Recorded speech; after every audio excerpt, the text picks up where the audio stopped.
The Gujarat government has filed a detailed affidavit before the Supreme Court giving details of how the central government had approved the remission granted to the 11 convicts in the Bilkis Bano case. Speaking to us right now, we have senior advocate and senior Congress leader, Dr. Abhishek Manu Singhvi. So you've given a detailed response to this Gujarat government affidavit. What is your thoughts on the fact that the central government... Haven't actually given, as far as the law is concerned, a response. The rejoinder will be filed in due course because this so-called affidavit, counter affidavit, has come only a couple of days ago. So that is not the point. The press conference today raised the issue not so much in law because that will be argued later on.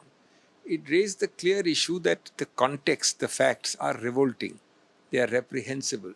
They are repugnant to every value for which this nation and the constitution stands. Now look at these facts. First and foremost, when this happened on 15th of August, from then till now, the central government has suppressed, never come forward by saying that it was they who approved and concurred with the request from the Gujarat level. Should we agree to this release or not? Answer is yes. In other words, it is for the Modi government to answer whether they want to release rapists after, and that to a gang rape case with children killed, pregnant women assaulted and killed, at just because they've served 14 years. Do they apply this standard across the board to all rapists? Is it a special exception made? It is our charge that it's the most unfortunate, crass, crude, naked politics which has led to it. Look at the facets in such a gruesome case, the way I felicitated you a couple of days after you were released. Supreme irony, of course, being that you were released on 15th of August.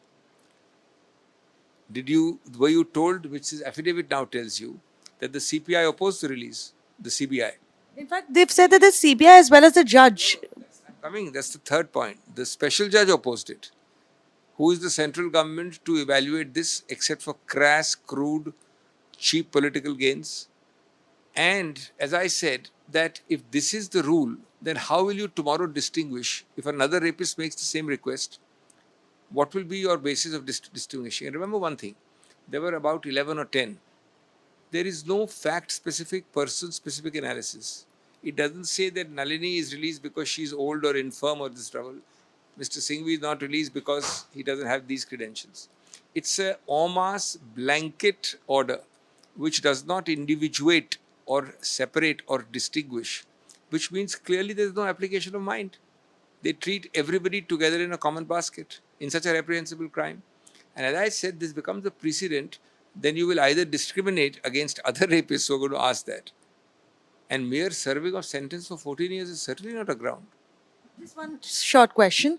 The Gujarat government has also said that all of these people who've approached the Supreme Court are third parties and that they can't interfere in a criminal case, especially by way of a public interest litigation. Matters of law, I don't want to bore your audiences with technicality of law. They'll be given a fitting reply in court. But let me ask you a simple question.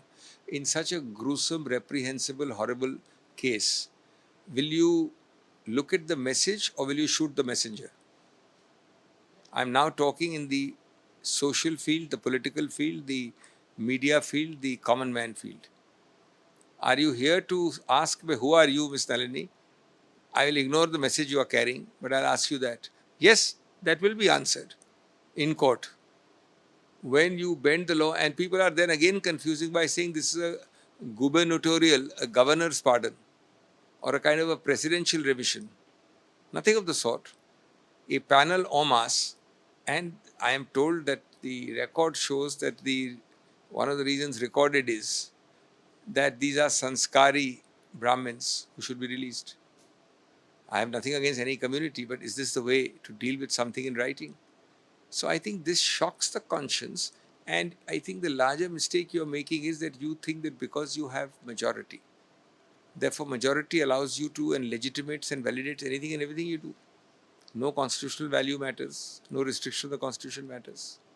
So I think I have no doubt that the court will strike it down, but I'm appearing as counsel, so I don't want to prejudge the merits. I'm talking of the larger issue for which this press conference was taken.